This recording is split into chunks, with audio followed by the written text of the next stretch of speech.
What's happening? How y'all living? Look, so we're gonna be quick, man, because we got about an hour.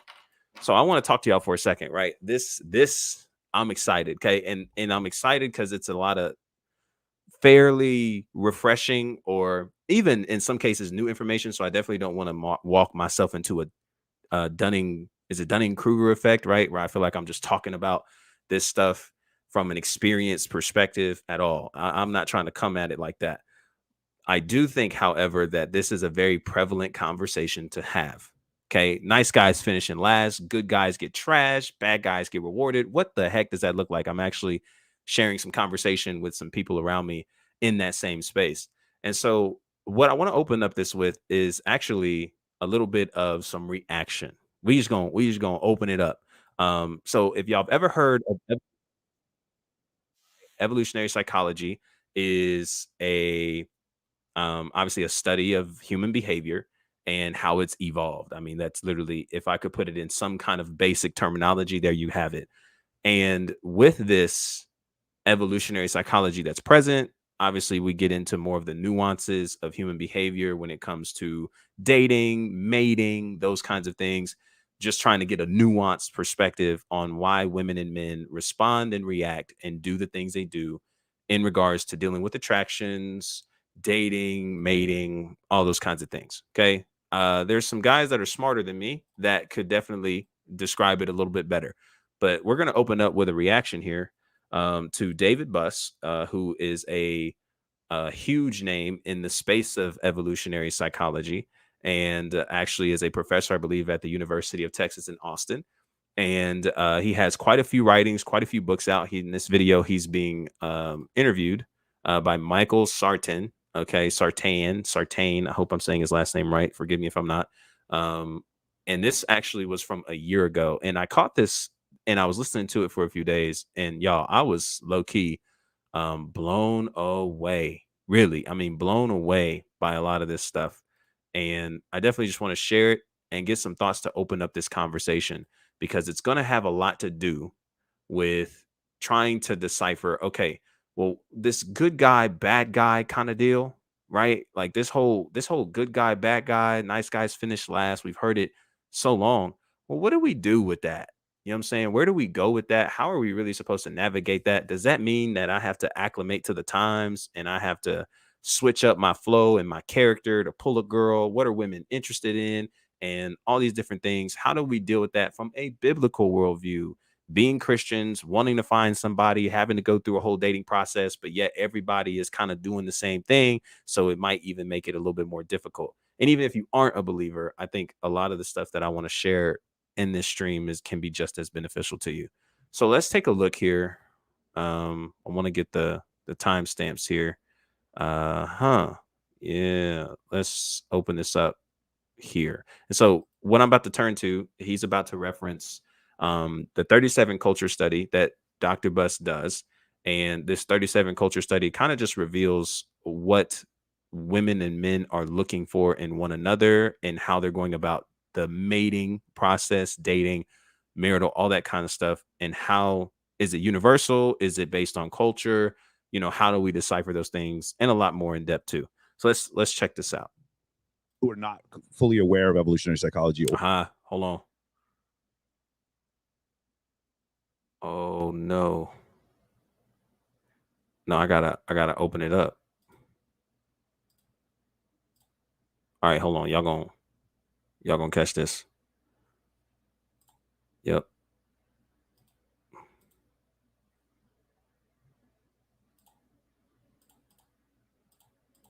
There we go. I had to mute it. I muted it. My fault. I muted it.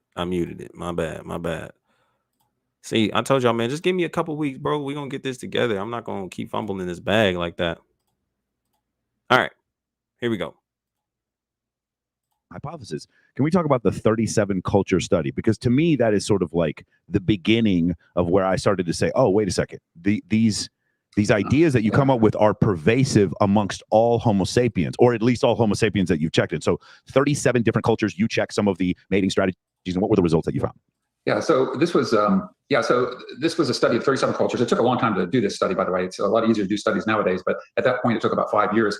And the 37 cultures included huge diversity of political systems, religious orientations, every ethnicity, any dimension you can think of, these cultures varied on, including, let's say, presumptively monogamous cultures versus presumptively polygynous cultures, where one man can legally permitted to marry multiple wives. So what we were interested in this study was, what do men and women want in a long-term mate? And so this initial 37 culture study focused on long-term mate selection.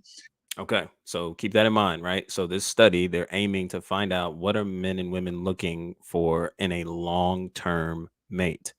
Okay, so a lot of these conversations, you're dealing with long-term versus short-term, and you're going to hear a lot of terms that are related to both, and what women are looking for, what men are looking for, and how to navigate through that. So let's keep listening.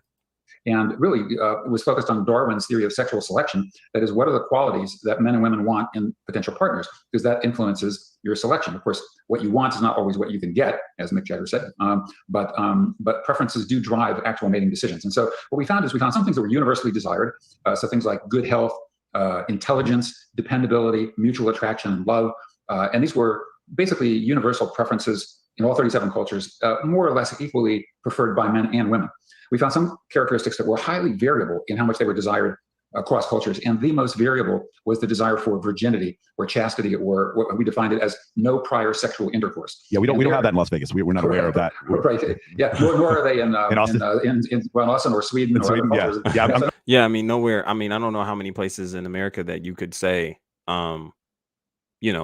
people's virginity is intact. And while we're here, I do think it's a beautiful thing for virginity to be intact. It's exactly how I would say it's supposed to be. And again, not to shame or exclude anybody who has, lost that in a premarital sexual manner, whatever the case is. But man, I'm gonna tell you, man, it is something dope. And something that should be made cool again. Can I be honest? I'm gonna just go out, come out and say it. It should be something that's cool, made cool again, right? Keeping your V card, baby, you got it intact, and you waiting for the right one, and not just the right one, but locking it down and covenant, man. Because as we talked about numerous of times, we know the effects, the things that premarital sex can do. But listen to what he says, man, here, that actually threw me for a loop when I first listened to this. That kind of made me think of something that I want to share. So check this out. There was a lot of not much virginity at UT Austin when I was there. Yes. Yeah. But what we found is in mainland China at the time, virginity was an absolute indispensable quality of a long-term mate. And in Sweden, it was like irrelevant. And some even said it was bad. If someone was a virgin, certainly by, say, mid-20s, this was viewed as a weird, quirky, undesirable quality. Bro. So in Sweden, as he's making these general, I'm trying to get my words together. Y'all know what I'm trying to say. Trying to collect this data. Very interesting that he says, bro, in Sweden, it was referred to as something that was actually undesirable in mates. So we have cultures, man. And again, like, so how does this make sense? How do we navigate this with a biblical worldview? We believe it to be true, all those kind of things. We're gonna come back to it later on in the stream to kind of really make this make sense. But I just find it so fascinating that different cultures, right, have so many different views. He just mentioned, Chinese. Hey, that was something that was extremely necessary, right, for long term. But you come over to Sweden and they're like, you a little weird, Bucko. You okay, right? And it makes one less desirable. And so it was something that definitely threw me for a loop. And the one thing that I will say is I just want y'all to think about this, especially from a perspective of truth, right? Because that's really what we want to operate from around these parts, right? Is really operating from a place of truth. And yes, we can look at stats and statistics and point that out to be something that is true, but it's not something that it comes from a system of truth or something that we would use as a guiding light to navigate in all areas and phases of our lives, right? We're talking about a huge umbrella of truth that no matter which way you look at it, it's concrete and it's exclusive, right? And we can't just allow ourselves to look at statistics. And of course, we'll hint on this a little later. We can't just find ourselves looking at statistics and saying, yo, well, if this is what it is, then I guess this is what I'm going to do, or necessarily this is what I'm going to revert my life around, especially with statistics that are bound to change. bound to change, whether they grow or decrease. Um, and I definitely just, again, as I'm going on and on, I definitely want to be careful too, because I will find myself using statistics as well, right, to back up, um, you know, Christianity, Christian faith, all those kinds of things that a lot of people typically exclude in a lot of these conversations. But even then, right, like it, again, the principles of Christ moving forward in those things, it's not true because the statistics are high, right? The statistics are just further evidence that this is what it is, and it's supposed to be this way. The statistics doesn't mean that the actions and the principles are therefore true.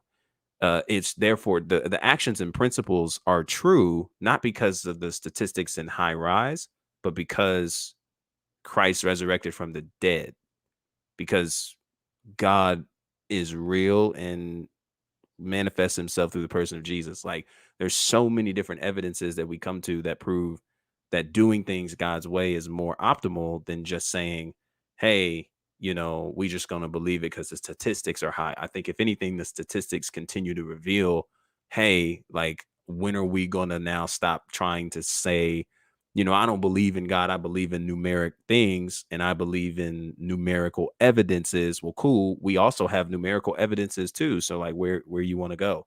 So that's just something to keep in mind. But I just wonder, when when is it going to come when certain principles, obviously we are already in a space where principles of Christ aren't renownedly accepted among culture. So when statistics start pointing out, that people find you being a follower of Christ, I mean, I'm sure there's already some out there. I don't really know, but I mean, just live a little, be a follower of Jesus. You'll learn that people will just not mess with you because you're a Christian and because you believe in Christ. Like, so then are we going to then look at that and say, oh, well, I guess I should just stop being a Christian and stop letting people know that I'm a follower of Jesus just so I can have that person, this person. Like, man, at some point we got to make a decision, right?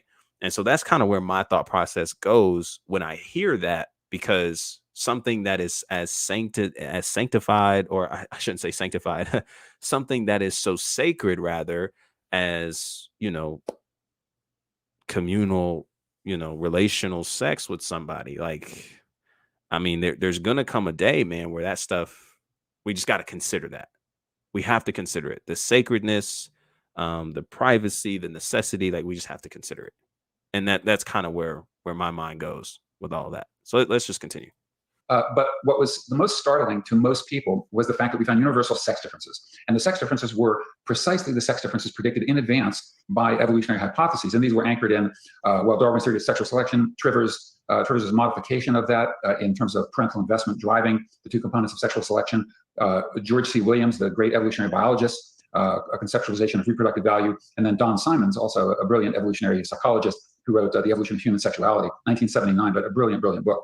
And what we found is, and these are, in retrospect, I'll go into that in a second, but what we found is that men more than women preferred qualities associated with physical attractiveness, as well as relative youth. And we know now that these are cues to fertility. That is, fertility shows a very sharp age curve in women, peaks around early to mid 20s in our species in women, and then declines after 30, and declines rather steeply after 30. Whereas men's fertility shows a different age distribution, where it also peaks, but it shows a very gradual diminution over age. So youth and beauty, and this was in part startling because, I'll mention the other one, and then women more than men preferred characteristics associated with resource acquisition, and qualities linked to resource acquisition, such as social status, ambition, industriousness, and somewhat older age. Okay. So youth and beauty, right? It's what they're finding in the differences between what they find attractive, what they're looking for. Youth and beauty, right? Which has a connection to fertility. And then he says women more than men care about the characteristics, right? Such as social status, ambition, resources, right? Uses of resourcefulness, those kinds of things. So he's just breaking this down. And again, psychology, human behavior, how people move, like, this is really a lot of what you'll hear in terms of the statistics and how people navigate and move. But just making that clear. Not old geezer age, but guys who were a few years older than they are. And these turn out to be universal across all 37 cultures. And what I wish is that I asked people in advance of the study to make predictions, fellow psychologists, sociologists, biologists, And almost all of them predicted that the sex differences would not be universal, that they would be limited to Western cultures or capitalist cultures or media-saturated cultures. And so, and then of course, after the results were published, some people came back and said, well, I could have predicted that in advance, but they didn't. And in fact, no one had in the field predicted those in advance, except for the evolution-minded people that I mentioned before. So, sorry. Yeah, just to go back to what we said before. So we started this off by talking about a testable model for some testable theory. We came up with a testable theory based on evolution. You did 37 different cultures that were independent of each other. The hypothesis that you came from evolutionary studies, and it turned out to be universal sex differences, meaning your hypothesis turned out to be true, which is surprising to a lot of people. And to me, that was the first time where I heard that. And I was like, okay, wait, we might be onto something here. And what happened for me, generally, because I'm sure a lot of people have told you this before, when you first get into evolutionary psychology and you apply it to certain parts of your life, you're like, oh, this makes sense. Then when you come to this belief that evolutionary psychology is probably where most human preferences and most human behavior comes from, and you apply that to your life, and all of a sudden that makes sense also. Then when it becomes like pretty much all of your decisions,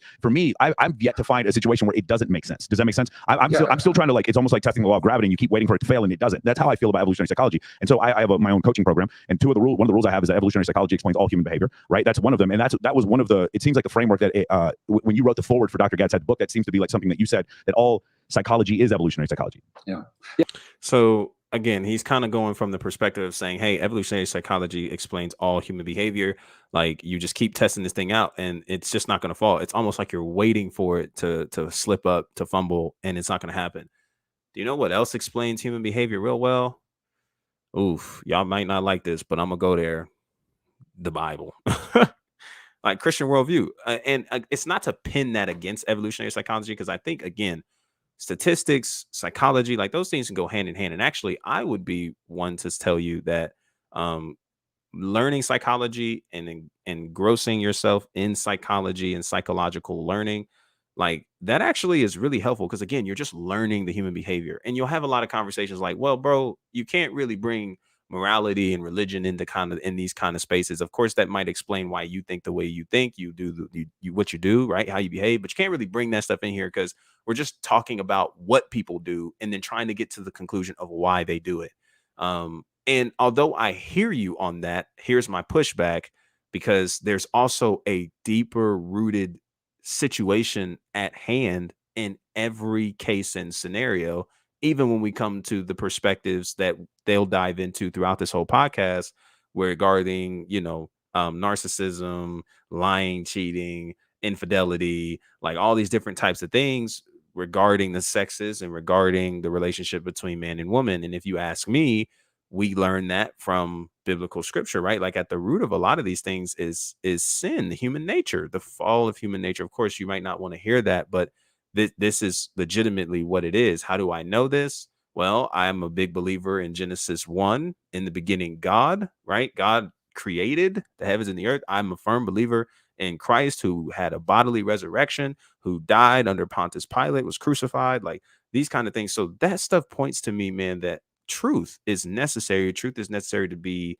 exposed, to come to know. And it's not to necessarily pin that against evolutionary psychology, but to make the proclamation that evolutionary psychology is explanation of all human behavior. I would say that there's something else, i.e., Christ, someone else rather, that explains the human behavior. And of course, in a nuanced way, we get it through psychology. But of course, we know that we're not just these human meat suits, right? We're spiritual beings. So Christ has a say in those spaces too. That also explains a lot of what reasons, right, as to why people do what they do. And so that's just my take on it, though, right? And granted, you could consider that a premature take. Sure, not a problem. But here's something else that I want y'all to catch in this conversation. Um, in this timestamp, I gotta find it, because I took some notes here. Hold on. Haha. So I'm gonna fast forward to 20 minutes and 12 seconds. They kind of start talking about the manosphere, red pill, and maybe this is something that's familiar to you. I would be someone who would tell you that red pill, manosphere, they actually sounds like it. The longer this conversation went on, the more I'm like, yo, they kind of pull their stuff from evolutionary psychology. In terms of the research, the data, all this kind of stuff that red pill community pulls up and gives out, they definitely use a lot of this, right? They definitely use a lot of this. So let's see what he talks about here in this section. That's absolutely incredible. Dr. Buss, I'm curious if you are aware of your effect on the dating and seduction communities right now. In the beginning of your book, When Men Behave Badly, you do make reference to incels, and I believe the manosphere. Is that correct? I think you do that in the first couple chapters. Yes. I don't know. So I listen, Dr. Buss, you're the theoretical physicist, and I'm the experimental physicist. I'm out here in these streets, right? And so I see how these things are perceived in real life. I live in Las Vegas. I correspond every once in a while with Satoshi Kanazawa, who's one of Dr. Gadsad's friends, and he wrote the book Why Beautiful People Have More Daughters. And I used to tell him all the time, I was like, the ultimate evolutionary psychology experiment is Las Vegas, Nevada. It's the blondest girls with the skinniest waist and the guys with the Lamborghinis spending the most money, betting the highest amount at the poker tables. Like, this is the ultimate like show of display of status is Las Vegas, Nevada, with the bottle service and the $100,000 minimums and all that kind of stuff. So one of the things I think is interesting is that the way you mentioned before, there are people in evolutionary psychology you wish you would get out. And I'm curious, are these the people that you're talking about, like the MGTOW, incel, red pill community? Is that what you're referring to? No, not really. And I confess I have not tracked these communities carefully, and so I don't consider myself an expert at all on them. I do think that that understanding these communities, for example, the rage of incels and the anger they experience, goes back a long way. You can quote, I don't know how many in the younger generation knows this band called The Doors. Yeah, of course we know about The Doors. But Jim Morrison had this lyric, in I think it was off the Strange Days album, where he said that women seem wicked when you're unwanted. Yes. And that kind of captures this notion that men who are spurned by women, ignored by women, shunned by women, shot down by women, sometimes develop an anger toward women. Okay. So men who are shot down, turned down, put down by women, what happens? Anger. And you start making them out to be what? This big enemy. And again, man, I want to be able to share this too, man, because I definitely don't want this to come off as like trying to be overcorrective or even trying to bog down on men. Man, listen, I actually have experienced moments in my life where when I was ghosted, when I felt like a female did me wrong and did me dirty, a lot of those thoughts easily crept in.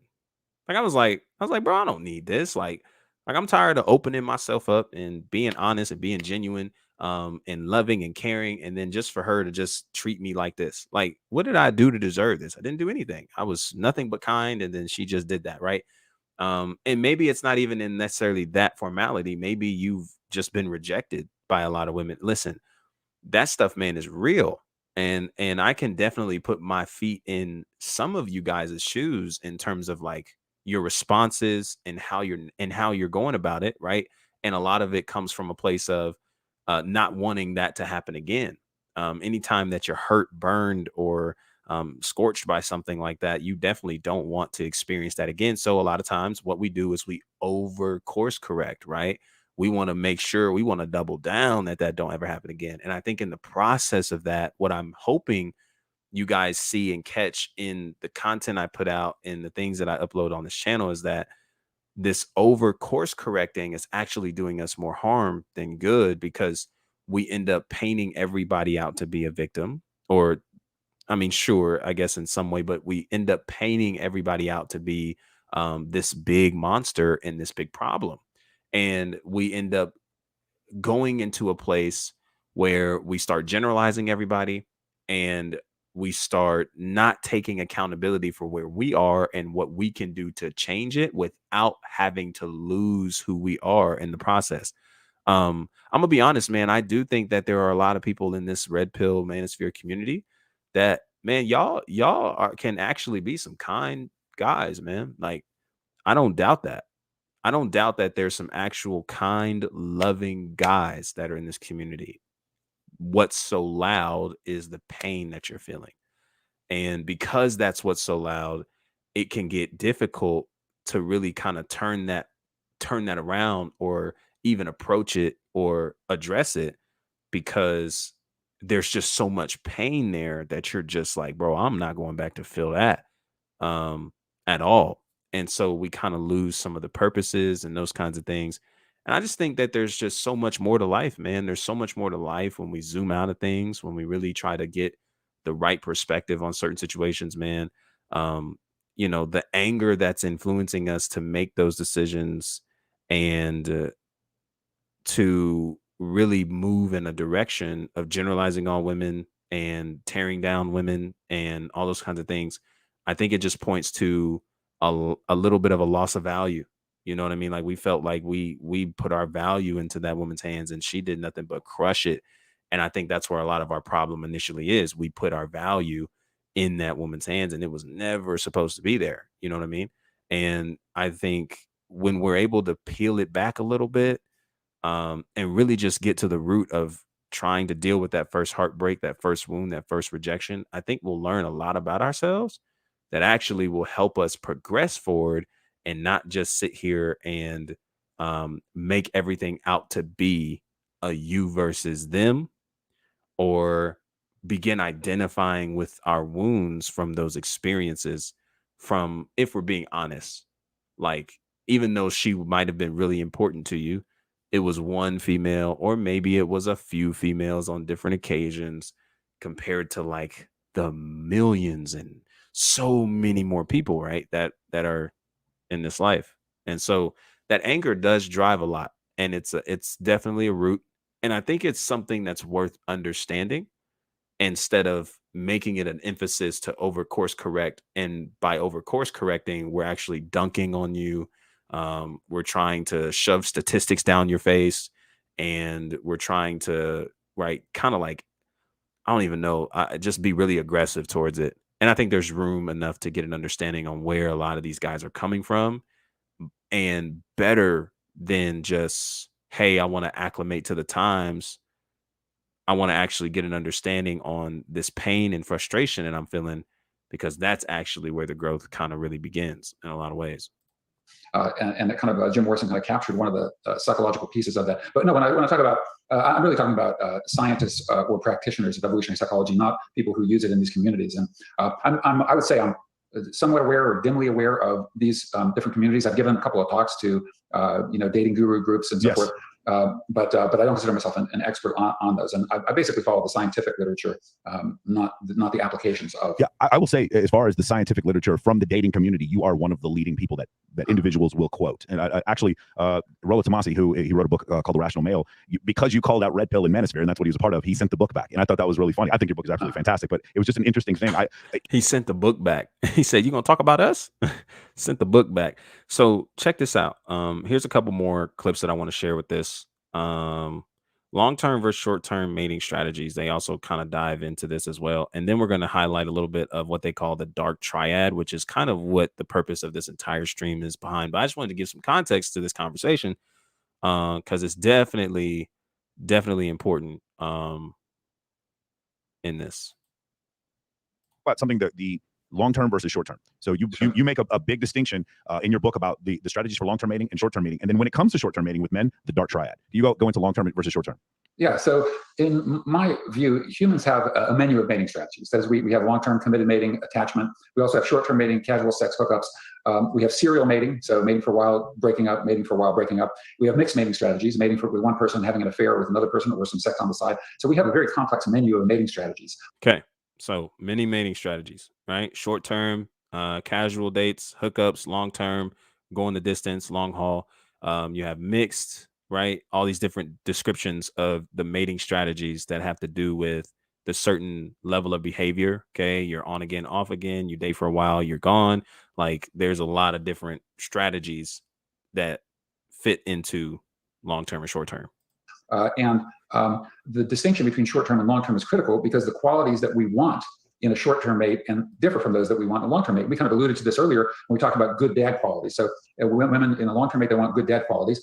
Men in a long-term mate, they want partners who are going to be faithful to them, who are going to be sexually loyal, who are not going to cheat on them. And so, whereas in short-term, it doesn't matter. So, if a person's had multiple sex partners or will have multiple sex partners, it's not really that relevant in short-term mate selection.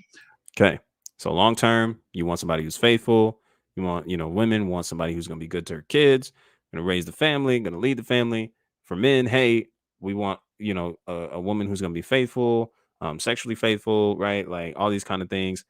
And so again, there's nothing wrong with this. Like, this is true, right? Like, you can just open your eyes, walk outside and see that. Like, that is true. 1000%, right? When you consider long term, these are the things that you're considering. And then he turns around, he's like, yo, short term, ain't none of that relevant, because we're not even focusing on that. And for me, this is where, again, as he'll go into, this is where a lot of, again, the dark triad, the bad boy gets rewarded kind of mindset comes from, because they're like, yo, I'm trying to play the long game, or maybe I'm trying to play the right game, and I'm treating this woman lovingly, cherishing, I'm being kind, compassionate, consistent, and here she go ditching me for some dude who doesn't care about her the way I do, doesn't love her the way I do, won't lead her the way I do. And it's literally all for momentary pleasure. And so there's a lot of anger and frustration from guys who consider themselves good guys, who are like, yo, we're just tired of being good to women, and all they're gonna do is leave us and move forward. And if you remember what he mentions in the beginning, he's like, yeah, a lot of the bad boy, thinking, and maybe if he didn't mention it earlier, he's going to mention it. Like a lot of the attractiveness to bad boys, it happens when they're younger, right? So it's more so for women who are in their teens, early 20s. As women mature, they kind of grow out of looking for that bad boy, and they start wanting the real deal, right? The person who's mature, capable of leading, and it seems like it's a age restriction type of thing. And for me, this is where I don't get lost in the sense of understanding, because I understand that. I get lost in the sense of trying to figure out what is so attractive to that makes you forgo the long term just simply for the temporary pleasure. And of course, where I end up is when it's just a lot of, you're considering pleasure over purpose.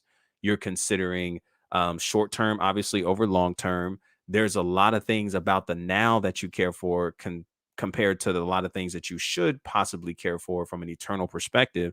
And then furthermore, it's just really, really disheartening, right? Because it's a lot of people, men and women, who would rather short term, right? And rather, hey, I want it now. I can have this now. I can get access to this now, instead of being willing to become the person you need to be to maintain the relationship that a lot of majority of these same people actually want. And this goes back to a stream that we've done previously here regarding singleness and sex and those kinds of things. Like, we spend our 20s like letting loose, and we think that we're getting something out of our system, when in reality we're programming our system. And so when we then try to start settling with this long term, we fumble the bag. If you guys remember, I know I mentioned in a stream I did, maybe you weren't there, but Jamal Bryant, who is a well-known pastor in the city of Atlanta, he actually had a clip that went around a little bit as he began to describe, yo, my first opportunity, my first time practicing monogamy was in my marriage.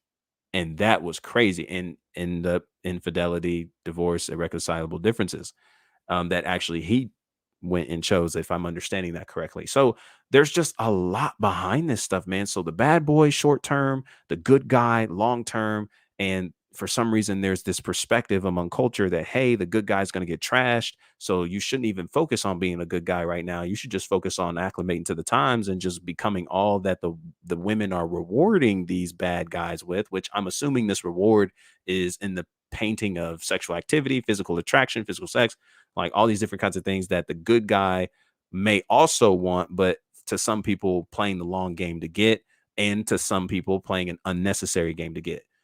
We're going to wrap up in this stream trying to figure out, how does this all settle down, and how should we navigate through it? How should we deal with it? How should we approach it? Um, and if you ask me, it definitely starts in one place, one very important place. And so we have a different psychology around what qualities we desire in long-term and short-term mating. We have differences in what strategies we adopt to attract short-term partners versus long-term partners. And then things like jealousy come into play in the context of long-term partners, and almost never come into play in the context of short-term partners. And you mentioned before, like, Yeah, of course. I mean, there's nothing that comes into play with short term, because there's nothing to build to. We're just here for the moment, right? We're just here for the moment. So here's the last part in this very stream. And again, this is a 2-hour stream, y'all. So we're gonna not react to the whole thing. And it looks like the 122 is the 122.18 part is something that is definitely like most replayed. So muscle-bound guys, right, like you might see in like Arnold Schwarzenegger's earlier. and then going to the dark triad. So you also mentioned before about the idea of the idea of people who use sort of manipulative ideas in order for short-term mating. I'm telling you, a lot of women very interested in this idea. Yeah. So, well, yeah. So, guys who we've looked at tactics that are effective in short-term mating, and one of the most ineffective tactics for guys is to go up to a woman and say, "Hi, I find you attractive. Let's have sex." Although for women, that's a very effective tactic. If a woman's looking for a short-term, that's probably the most. You and I would have no idea about that, but yes, I'm sure that would be very effective. Yeah. And so what guys do is they give off signals of a long-term interest. You know, hey, look how similar we are. We share all these interests, our values, our politics, our worldviews, our religious orientations. And so, and boy, I find you so fascinating. You know, we really should have a deeper conversation about these issues. Dr. Buss, you're giving up the game. Dr. Buss, you're telling all, you're snitching on all of us. Dr. Buss, keep going. So again, he's like, "Yo, the dark triad, in order to get the game, run game, move forward in the game, you got guys who, again, according to statistics as he reads and study, the least ineffective way to achieve the short-term relationship perspective, as he just alluded to that we reacted, the least effective way is to walk up to a girl and say, 'Hey, you're attractive, want to have sex.' It's most effective for the women, least effective for the men." So he's like, "Yo, men need to pretend as if they're going for the long term. Hey, look at what matches, look at how we're moving, we're connecting so well." And you want to perceive in the same way you're deceiving, right? So you want to perceive as if you are going for a long term, just for her to come aboard, get what you want, and then you go, right? That's exactly what it is. This sounds very familiar. I'm sure if you've never even looked at evolutionary psychology, you can grasp what is being said here. Okay. So that's the perspective, that's the agenda, that's where you're going with this, and how often a lot of guys move in this. Go ahead. So men use long-term tactics, signal long-term interest for short-term gain, short-term sex, and they do it sometimes deceptively, and sometimes deceptively. Let's just talk about how it's probably all the time, but go for it.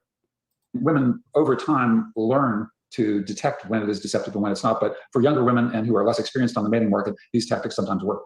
Are these things? Okay. So he basically just explained the dark triad there, right? And that is exactly what, again, bad boys rewarded, good guys, this, that, and the third, right? So even in that same direction, the bad boy would find himself spitting the same type of long-term analogy that maybe the good guy would, except the bad guy, or the bad boy, right, quote unquote, is moving with a more, and he's going to give a description of who this is. We're going to go to another video where he's going to kind of give a description of the bad boy. What does he look like? What does he do? And it's very interesting. But he's going to be more narcissistic, false confidence, these types of things, to kind of appeal himself to the girl, to then get her. And then again, we come back to the same perspective of short term. We're going to perceive and deceive as if we're really moving about this long term. But once I get everything I want, I'm out of there. Right. Again, a huge problem. But we got to sit here and look at this and really, really look at things. So we're going to pull up this next video. Let me find it really quickly. I thought I had it too. I do. Let's look at it. Just give me a second, just give me a second. All right. Ouch.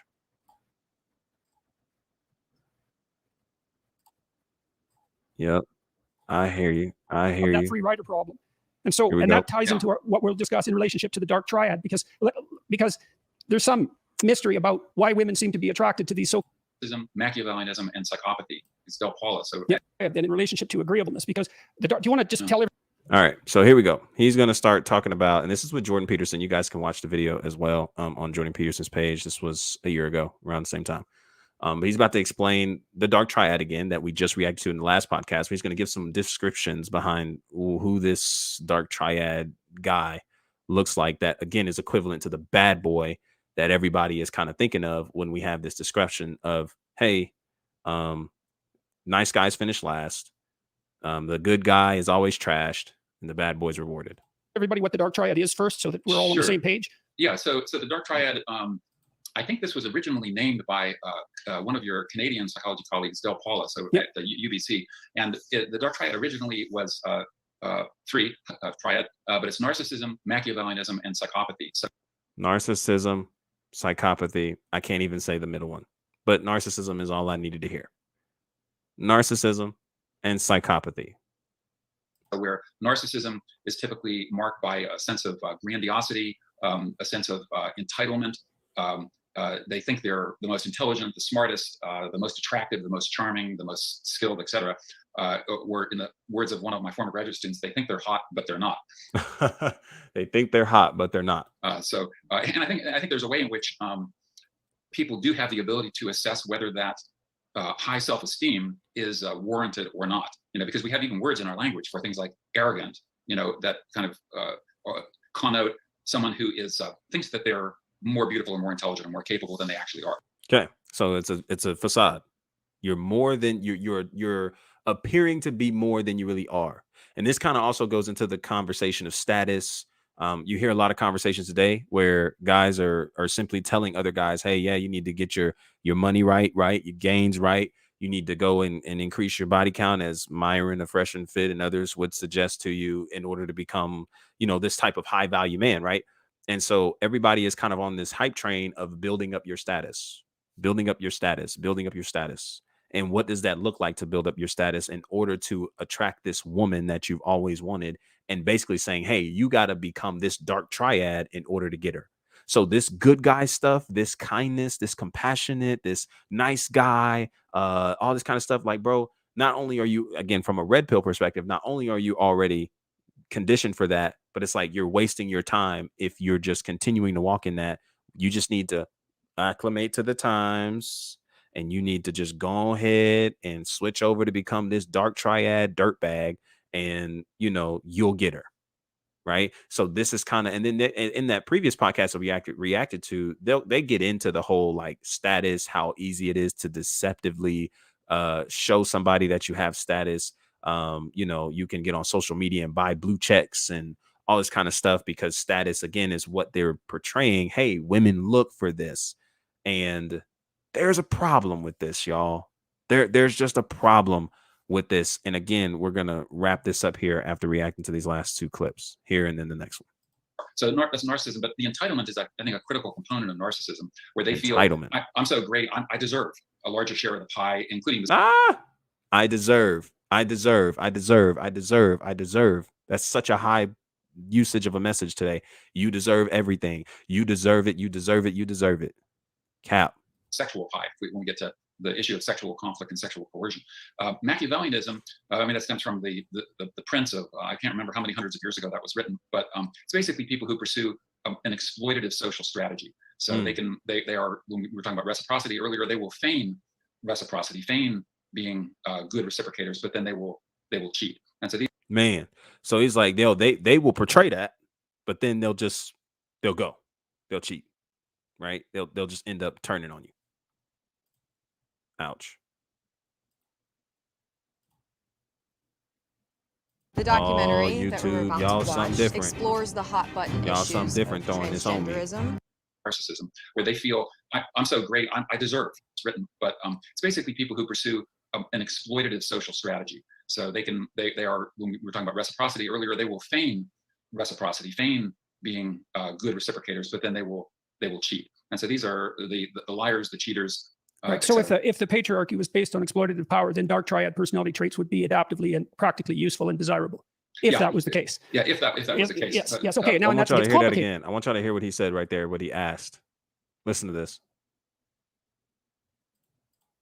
Good reciprocators, but then they will cheat. And so these are the liars, the cheaters. Right. So if the patriarchy was based on exploitative power, then dark triad personality traits. If the patriarchy rather was based on exploitative power, then the dark triad traits would be adaptively and practically useful. The dark triad traits would be adaptively and practically useful and desirable. If that was the case. If that was the case. Yes. Okay. Okay, that's such a phenomenal question. And again, that's ultimately where we come to, y'all. So like this idea that bad boys get rewarded. Well, first we have to be willing to identify who is this bad guy? Who is he? What does he do?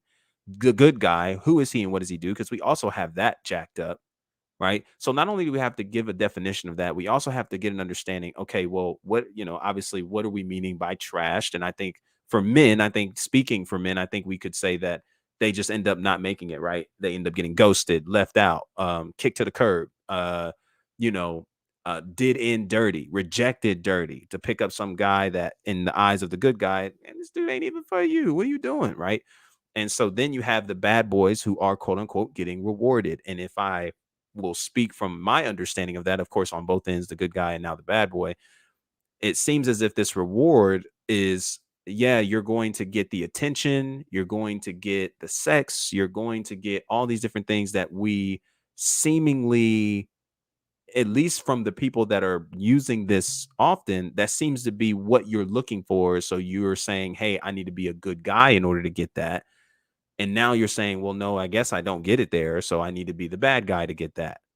And we have the perception, the end goal, the purpose of what it means to be a good man, good person, individual. We have that jacked up because we think that the proof of it is the reward, right? And again, the reward being the physical intimacy, whatever the case is, and that. And also you have to consider, okay, well, is that even a reward? Because a lot of these younger women, okay, who find themselves getting into relationships with this bad boy, just get on TikTok for a while and scroll. They'll tell you it was a toxic relationship, wasn't healthy, and they got damaged, or they were already damaged from a previous relationship that looked like that, and so they tried it again. And all we're doing is carrying these negative patterns that actually aren't giving you the rewards that you want, man. This stuff is so much deeper than just the surface, y'all. Like when you have physical intimacy and intercourse with somebody, you're not just trading fluids, like there's spiritual influences and connections that are taking place in that moment, right? So again, when we look at that and we're telling ourselves, hey, so the reward of being a good guy is to get the attention, to get the girl, what I'm saying, to have her in my life and all this kind of stuff. Like the purpose of it isn't even to be that, or isn't even to have that, right? Because all it takes is for you to not get that, for you to switch, like so many guys are doing. So the purpose is because this is just who I'm called to be, right? So if I'm making it an emphasis to continue living by some kind of metric and message that nice guys finish last, so I don't need to be a nice guy, I need to be a dirt bag, and by way of being a dirt bag, I need to involve myself in this dark triad to appear as something I'm not and sacrifice my soul for status in order to get this girl, in order to have this girl in my life, in order to say that I get hoes. Are we serious? Right? And again, I'm speaking with that little twang, but I want you to hear me, man, because again, I do think that there's room at this conversation to understand where guys are coming from and how you even got here, right? Because I'm gonna be honest, man, because I don't even think a lot of guys want to move at that space, but they almost feel like there's no hope because I've tried that whole good guy thing and I keep getting did in and I'm tired of getting did in. And a lot of that is the perception, man, that we talk about a lot over here. A lot of it is the perception. A lot of it is the perspective, how we're navigating through it, what we're seeing as useful and useless. Like it's a lot of different perspectives there. But he says, hey, yo, it would be useful for you to walk into this dark triad if, and only if such activity was actually beneficial, not just in the short term, but in everything. If there was actual power behind it, but there's not. That gets complicated because one of the things your research has indicated is that there is a manner in which women are attracted to people who manifest dark triad traits. Yeah, I would say I would add the qualifier that it tends to be younger women. So teenagers or women in their early 20s. And this is kind of what we were mentioning earlier, right? So we were ahead of ourselves, but here's where he mentions younger women, teenagers, early 20s. This is where it happens. Women, as they mature and get more experience on the mating market, tend to be less attracted to these dark triad characters. Okay, so here's a hypothesis. It's not that easy to distinguish the willingness to use casual power and control from competence when you're not very experienced. And so the dark triad types can feign status-related competence, and they can ensnare naive women. Yes. Yeah, that's right. And they also have some qualities that women genuinely do desire. So they tend to, like the narcissists, tend to put themselves at the center of attention. And one of the things we know about status hierarchies is that the attention structure is very important. That is, the high status people tend to be those to whom the most people pay the most attention. And so women are drawn.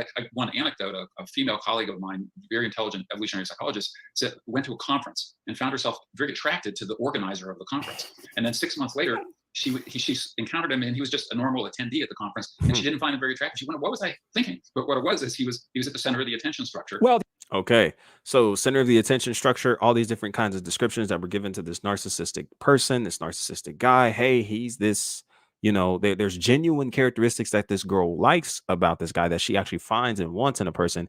This narcissistic dude, though, however, knows how to trick that, play that into his favor. And in their perspective, because she is not so mature in the market or in that space, she's going to be taken advantage of. And this is where the dark triad really goes crazy. Let's react to this last stamp, and then I'm going to give some final thoughts that are actually going to be more brief than everything we've reacted to up to this point. That deserves a whole lot of room for understanding, deserves a whole lot of room for just moving in curiosity. And it's something that I think is important to talk about when we're having these conversations and really trying to get an understanding on why this is even something that is appealing to people, desirable from people, and how should we approach it, finding ourselves, wanting to potentially mate with others and build legitimate relationships. And of course, they slap me with an ad, y'all. They out here. No, y'all don't get no screen time on me. No. Mental perspective. So if you're low in agreeableness, let's say, well, you're less empathic, you're more competitive, you're rougher, blunter, tougher, what would you say, at least with regards to the compassion you show to others. And so what helps modulate that? Well, some of that would be conscientiousness. And so in the dark triad types, you see low conscientiousness as well. Really low agreeable, high conscientious types are quite interesting because you can trust them because they'll do their duty, but they're very blunt and direct and harsh. And that can be helpful as well because they'll tell you unpleasant truths, even if they hurt your feelings. So there's some utility in that. So you can imagine that agreeableness can be modified, let's say, by conscientiousness. Mm-hmm. So that takes the psychopathy edge off it, because low agreeableness and low conscientiousness, that's a rough combination. Yes. And so, because there's nothing constraining it. And so women are attracted to some degree to the lower agreeable types. And I think that accounts for the bad boy paradox that you described, at least in part. And maybe it takes further experience and wisdom on the part of judicious women to see where they can get the disagreeableness that's necessary, but it has to be hemmed in by something like, conscientiousness. Right. Other personality traits like conscientiousness. Yeah. I mean, one other reason that I think that women are attracted to the dark triad, at least the younger women, is that they're often risk takers. So they will do things like motorcycle jumping or ski jumping, or take physical risks, speeding in their cars, or and so the kind of daredevil mentality. And women, at least younger women, find that exciting. But I wonder if So another description: risk takers. They do crazy stuff, and upon everything that Jordan Peterson was mentioning earlier, right? So this low consciousness, trying to find a balance, low agreeableness. So low agreeableness and low consciousness isn't a good match, but if you have this idea, and basically just to kind of not use so many big words, if this girl can find a guy that is attractive in genuinency, right? Hopefully I don't think I use that word right, but genuinely finds them attracted. And there's a low sense of agreeableness, right? So maybe they don't agree on everything, but this person seems to carry himself in a way that maybe she would appreciate. But again, this guy's masking it the whole time, right? This narcissistic dude is masking it the whole time. He's not being legit or for real looking for anything long term. He's just perceiving that to her so he can deceive her into getting what he wants and then leaving, right? And so it plays a paradox. It plays some kind of role in the bad boy picture that is painted. And so risk takers, narcissists, false confidence, all these different things, man, that we can point to in regards to a bad boy and who he is and what he looks like. What does he do? Right. So let's finish this clip and then we'll give some thoughts. If they confuse that with trait openness, right? Because the open types are going to experiment. They're going to try lots of different things. And that daredevil, I don't care, might be not easily distinguished from the capacity to engage in creative problem-solving pursuits, and perhaps with courage as well. Yeah. So I think courage, and also one of the, that people who take risks often, in fact, have the ability to afford those risks. if you will. So, for example, doing some dangerous athletic feat. If you're not an athletic person, you're going to fail at that. And so, in some sense, some of these daredevil behaviors, I think, are kind of cues that you have the ability to afford to take those risks. Okay. So he's basically going to finish this clip by saying that not only is it a risk, but how they make that decision is by seeing it, and it allows them to say, oh, so you can afford to take this risk, right? No matter what the risk is or what it looks like you can afford to take it because you're in some level of a position, right? To be able to make that decision. And it's just risky, right? So it's attracting, it's appealing. So cool. All right. What's the whole purpose of us revealing and talking about all of that? Okay, dark triads, the good guy, who is this narcissistic dude? What does he do? How do these bad boys win all the time? Check it. So here's my perspective. Now I will give this, and I will say that it is in a lot of ways potentially limited, but this is just coming from a perspective behind a worldview that grounds itself in truth, grounds itself in something that no matter where you come from, no matter how you view the world, like you don't defeat that. You just don't defeat this claim. You don't defeat this thing, right? So let's look at it. What do we really deal with here? This idea of eternal perspective is so major.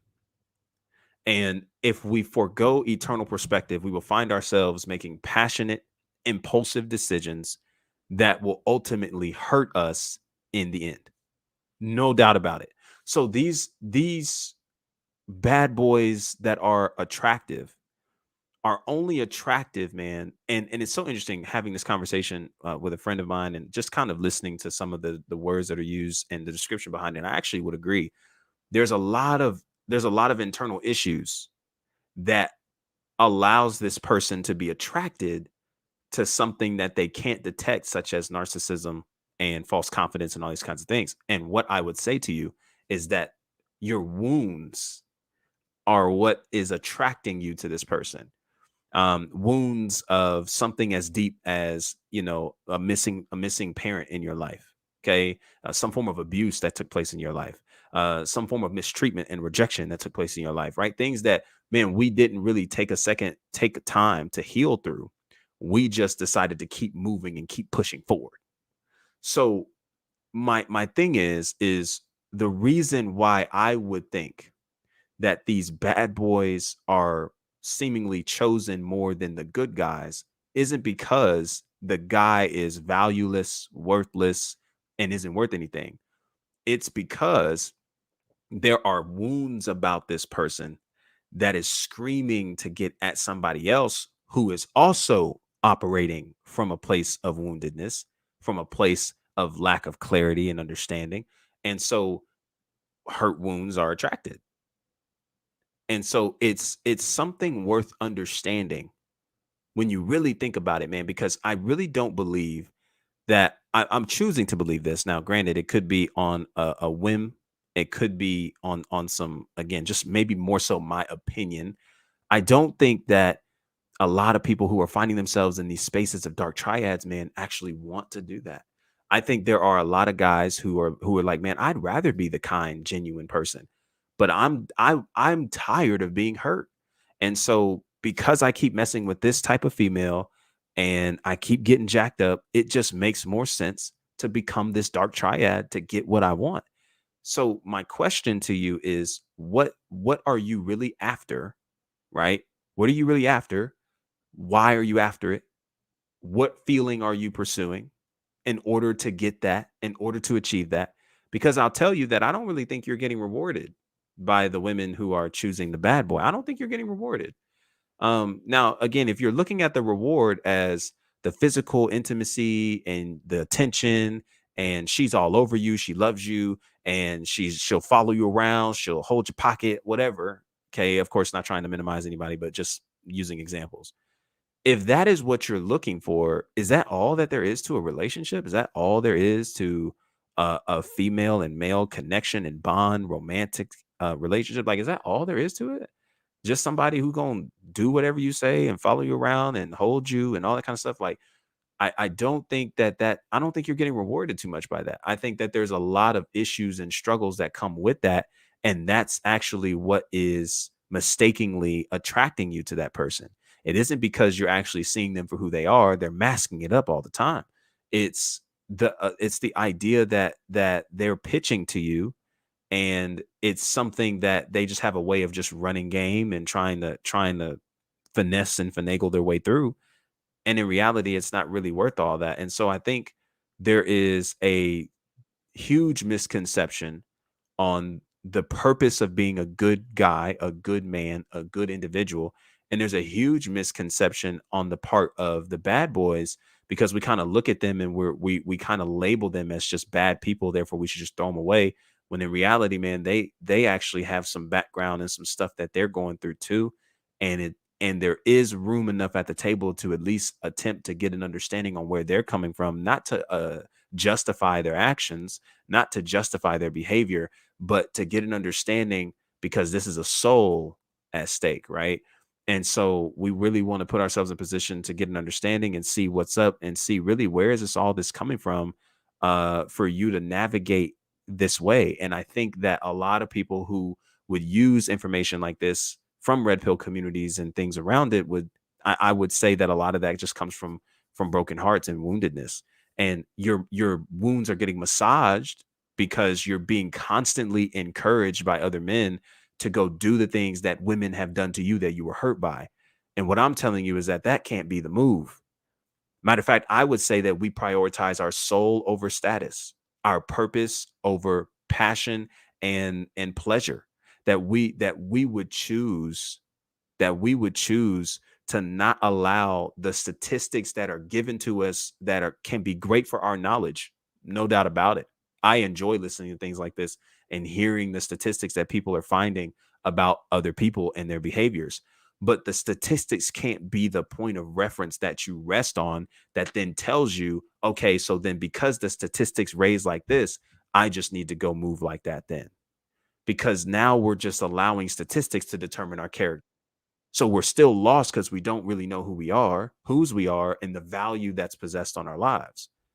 Right. So no matter how many bad boys are on this earth, and no matter how many of them are seemingly attracting to women, or no matter how much of that happens, it doesn't mean that I have to then become that in order to get it. Because when we really look at the game for what it is, y'all, I want y'all to really think about it, man. Like this life that we live, we're all going to put the pieces back in the box.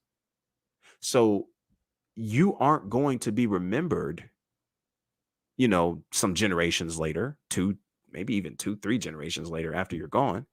And we're all going to put the pieces back in the box. And to fight over having status earthly is very concerning, because there's a very limited worldview and perspective, animalistic support behind such a worldview that tells you, hey, you want to focus on just building your earthly status so you can pull as many women as you can get.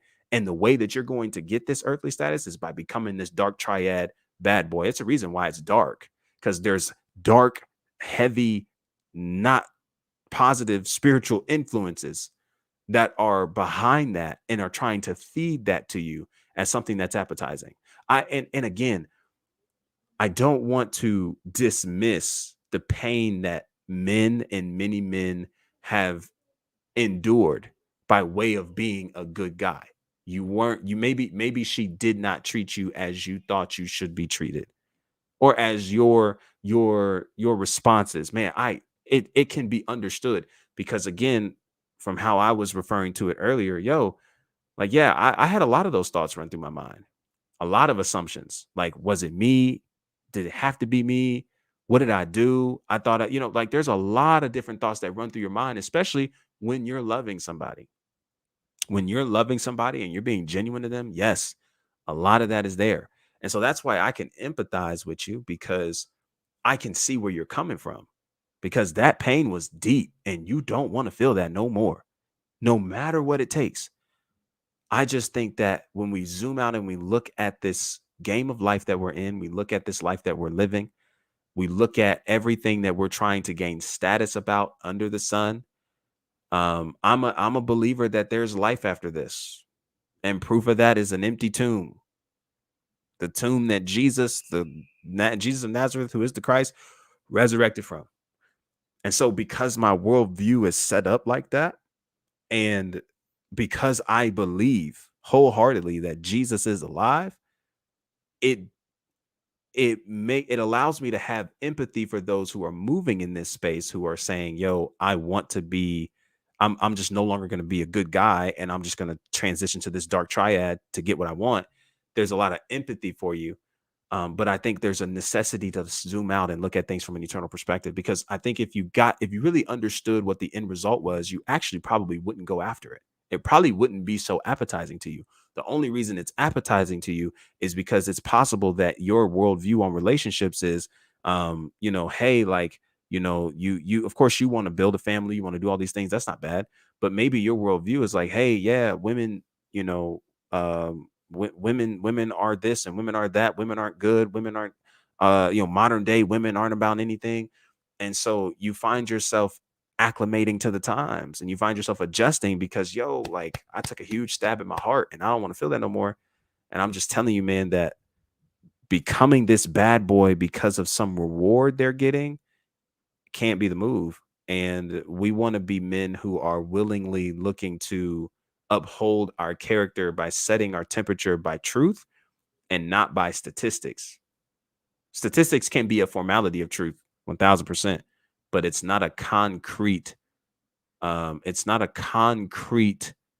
truth that applies to everyone in all stages and areas of their lives. Right. Because as much as we can bring up these statistics, it does not equate to everybody. These are very, very, very, very general statistics. These aren't statistics that you are just going to walk down the street and everybody that you see is going to match that. They even talk about that in the podcast, which I thought was very helpful and encouraging, right? And so we do ourselves damage when we take these statistics and then we start generalizing everybody with these statistics, because not everybody moves that way. Not every guy is looking to move in the dark triad formality. Not every girl is looking for that. Not every girl is godless and Instagram fearing, as Myron and Fresh and Fit might put in some things. Like, nah, bro. That's not every girl. That's not every person.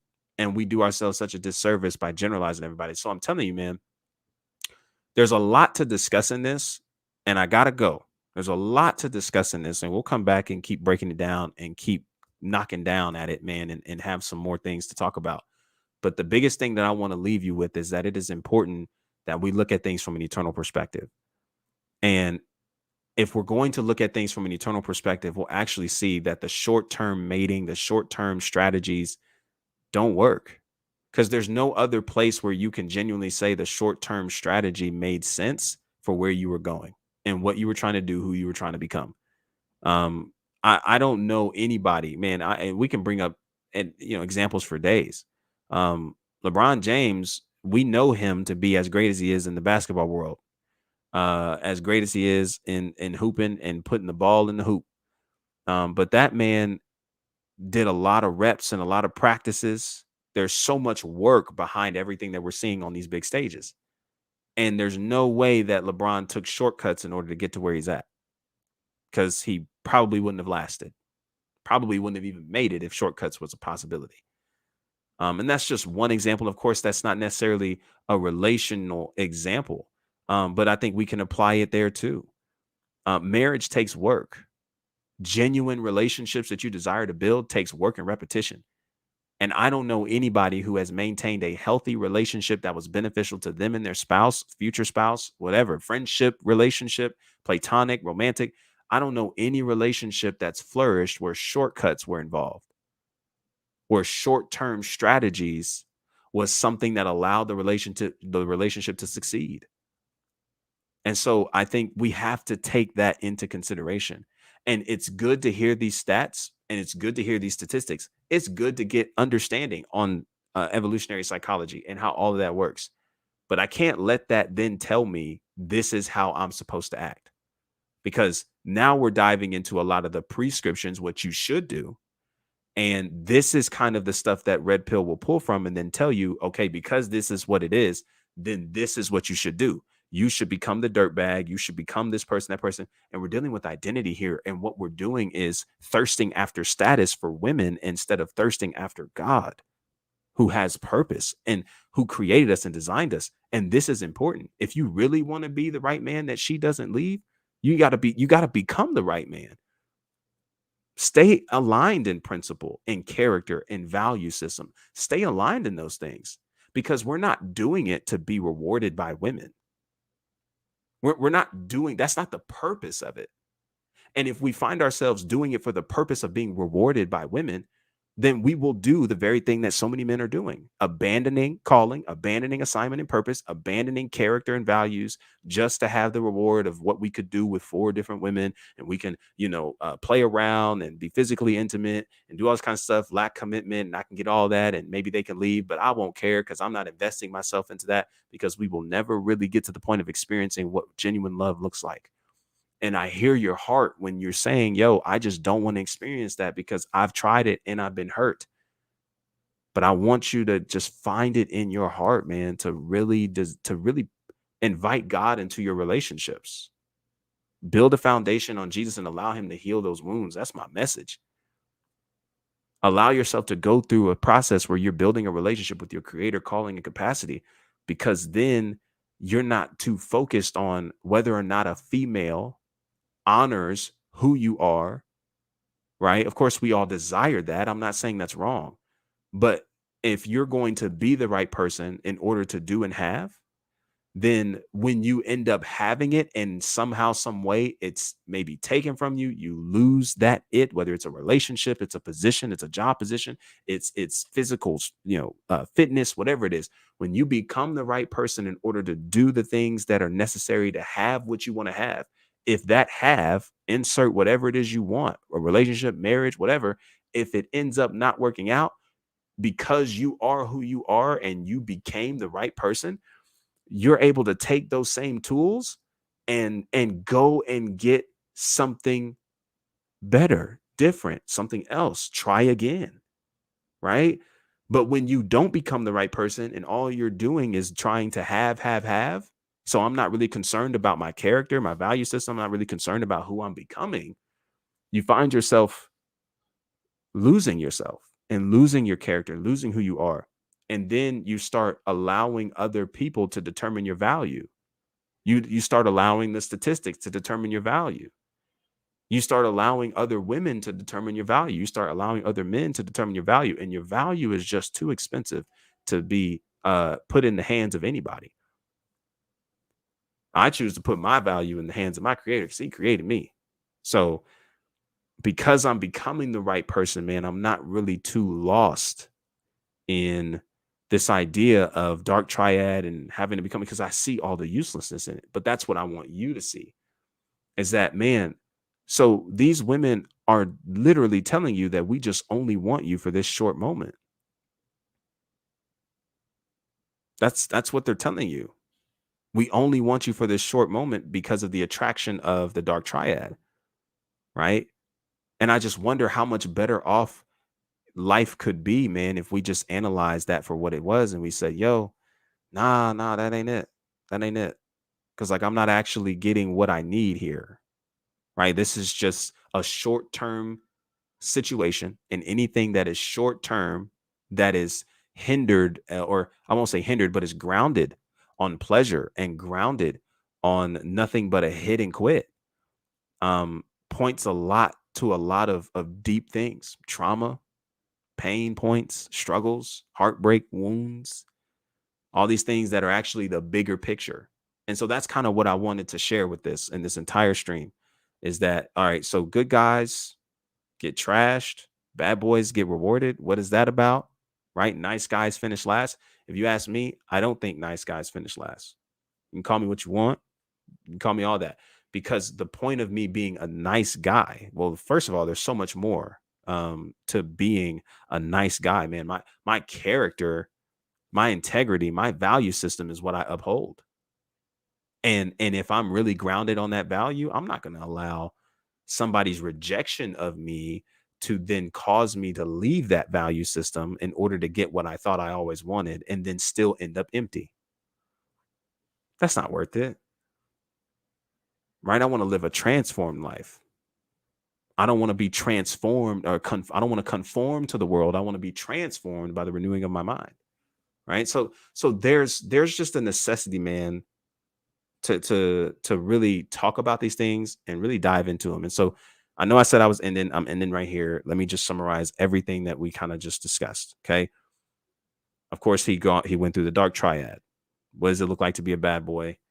Um, you know, what is attracting, right, to women, to men. Okay. All these different things that we looked up at in the statistics. What I'm sharing with you is that the eternal perspective is necessary.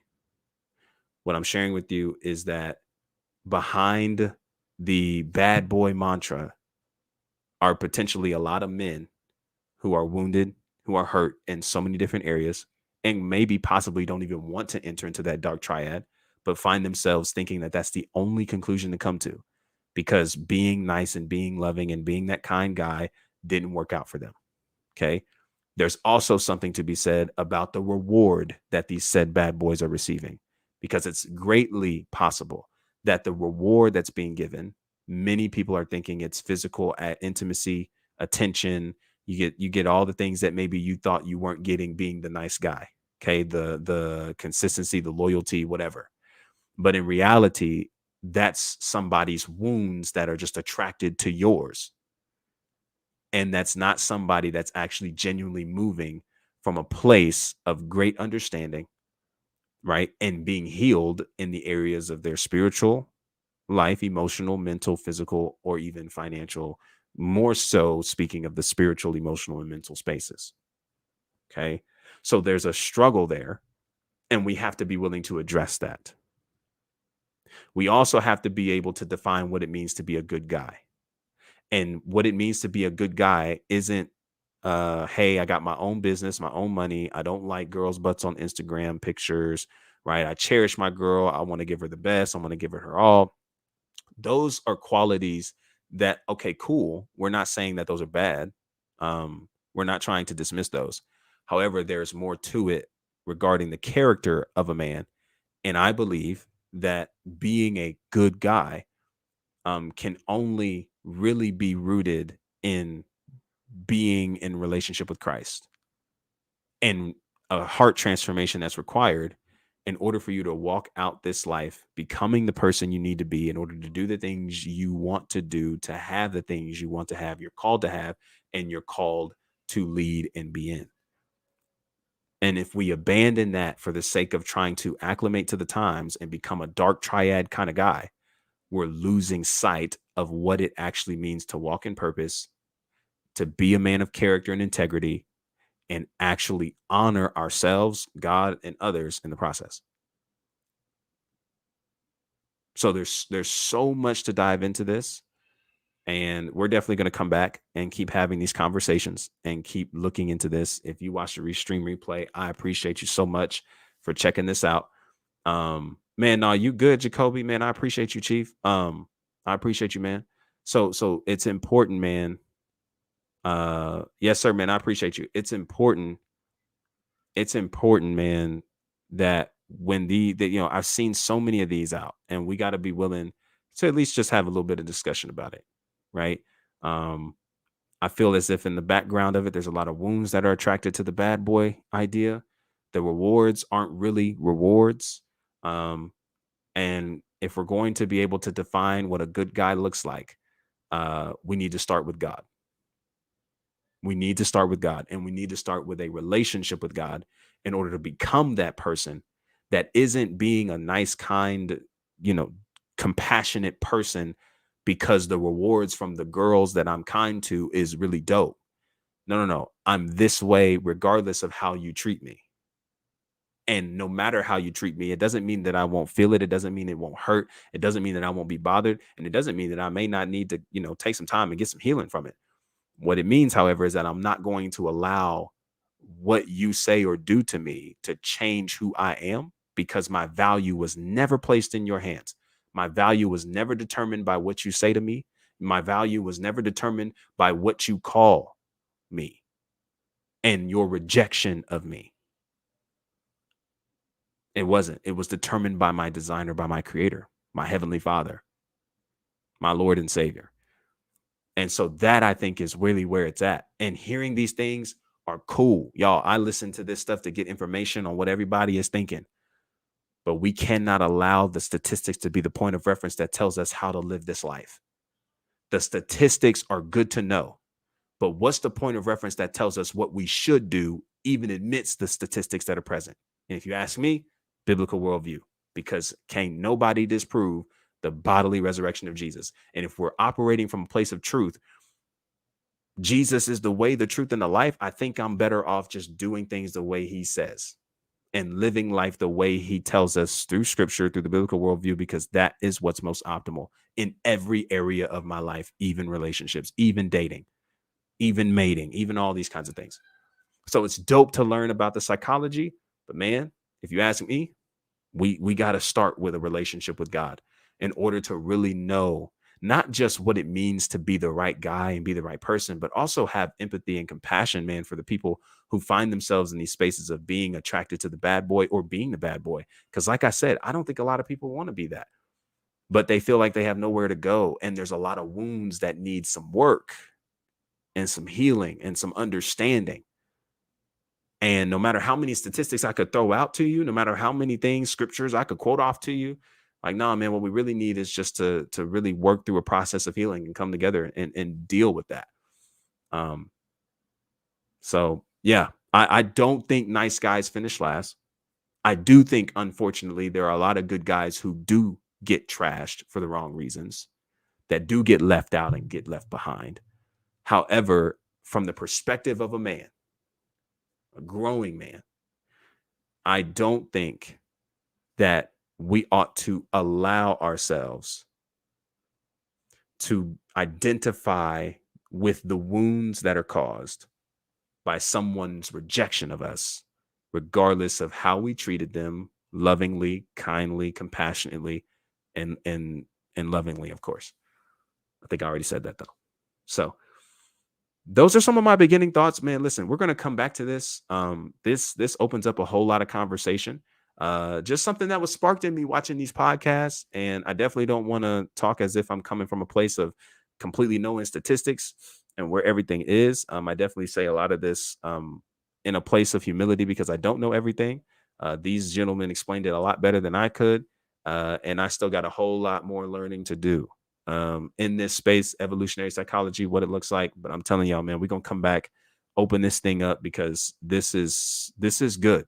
This is a lot of good stuff to just think on and really get our minds right, man, in this space of relationships that's so crazy out here. All right. So your boy appreciates you. Listen, if you're catching this replay, definitely don't forget to subscribe, like this video, this replay post, share with others. And we'll be back here live again next Friday. Okay. I know typically it's at 5 p.m. I had to move it up to 3. Definitely want to cook for the fam and got some other stuff to do this evening, man. So I appreciate you guys so much for kicking it with your boy. And until our next conversation, our next stream, next post, next video, be easy and be breezy, my friend. Peace.